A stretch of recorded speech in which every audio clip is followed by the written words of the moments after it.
want to talk to you about a concept called learned helplessness. And this term came from studies in which they subjected mice to uncontrollable and controllable shock. In other words, the mice that were in the uncontrollable shock were not able to get away from it no matter what. And eventually they got to where even if they had the option of getting away from it, they wouldn't even try. They would just sit there and tolerate it. And yet the mice that were in the situation where they had an option of getting away would get away because they learned that their action had a, a positive outcome and it was worth it. It was worth trying. So we've extrapolated this and can see that it fits to people. And when people are in a situation where they've been subjected to uncontrollable abuse, mistreatment in their, say, childhood, in a prior relationship, in a present relationship, they get to the point where they kind of resign themselves to it and they give up and they stop trying to get away. And what you begin to see in their lives is learned helplessness. You see them appearing to be very helpless. It's very frustrating to be dealing with somebody that appears helpless when you can see in that person's life that that person has options, even if it's in their attitude, even if it's in going against what is happening, if it's somebody that's super controlling or abusive, just to be able to say, no, I'm going to go to that thing. You're not going to tell me what I cannot do. Like I'm going and just go, as long as that's not physically putting you in danger, right? But just in that point where you stand up and you say, no, don't treat me that way. Don't talk to me that way. So instead of being a victim, you become a person who has some power instead of powerlessness in your relationship. So here are some characteristics that people with learned helplessness develop. They appear passive, which means they just don't appear to even try. They give up very easily. They are easily frustrated. So if something happens, doesn't go right, it's fine, forget it. And you're like, I would keep trying, come on, No, they just say, forget it, it's not worth it. Any effort that doesn't work is just done. They lack problem solving abilities. They are not able to look at a situation and say, what are the options here? What could I do? What am I able to do? So you've got all of those things that you're seeing that skills you have, and you may be perplexed, not understanding what is this? Why does this person not even try to figure this out? Or they habitually procrastinate. They don't want to make decisions. They're not used to making decisions. They're not used to having to decide and then live with the outcome, and they're fearful of that, and they don't really know how to do it, and they don't want that responsibility.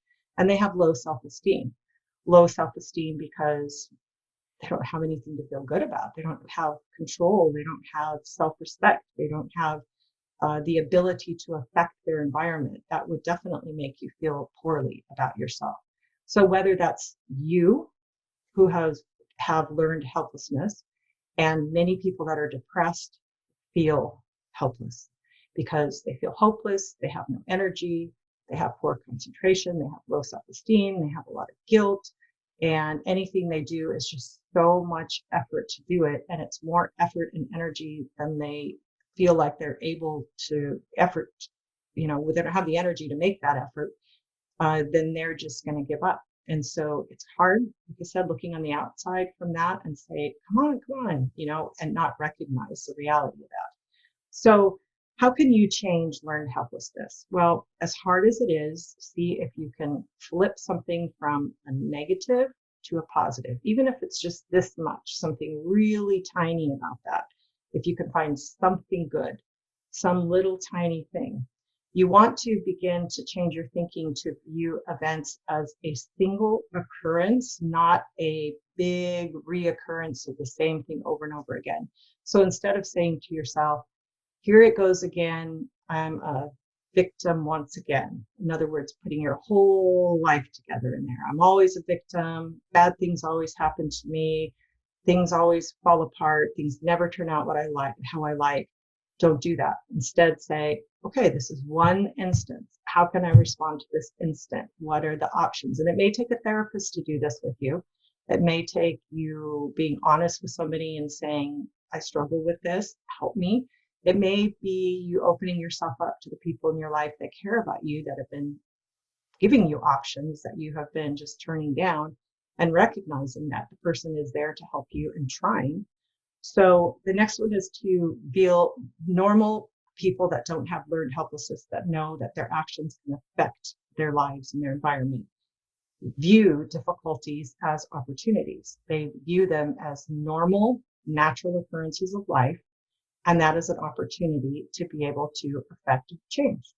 So you need to have a little bit of that. Okay, how can I meet this as not a horrible thing, but as a challenge, something that I can ask for help, maybe with those problem solving skills, look at my options. You want to focus on things, no matter how small, that you have control over. Maybe you can pick the flavor of ice cream in a controlling life. Maybe you've still got a cell phone that you can call people. Maybe you've got time during the day where the person is not home and you can go do whatever you want. So look at the small things that you have and start to affect change in your life in those small areas. Do not try to tackle the big things at first. Maybe it's making that appointment to go address your depression with a doctor to get medication for the first time, instead of being closed to that, saying it's not going to help. It does help. So maybe making that appointment or asking somebody to make that appointment for you or to go with you, whatever that is. So small changes. And make sure that you follow through on those changes. Like I said, this may take therapy. It may take somebody who can come stand beside you to guide you every step of the way. But problem solving is something we learn. It's a skill that we learn. It's part of being resilient. Getting a support group is part of being resilient. But learned helplessness is something that you can unlearn. And if you are dealing with somebody who has developed that learned helplessness and you're frustrated, try to understand why the person is at that place in their life. There must have been a lot of things that happened prior to this to get that person to the place where they feel this powerless over their own life, which is not a fun place to be at. So I hope that this helped you, and that you keep watching videos on Change My Relationship. Thank you.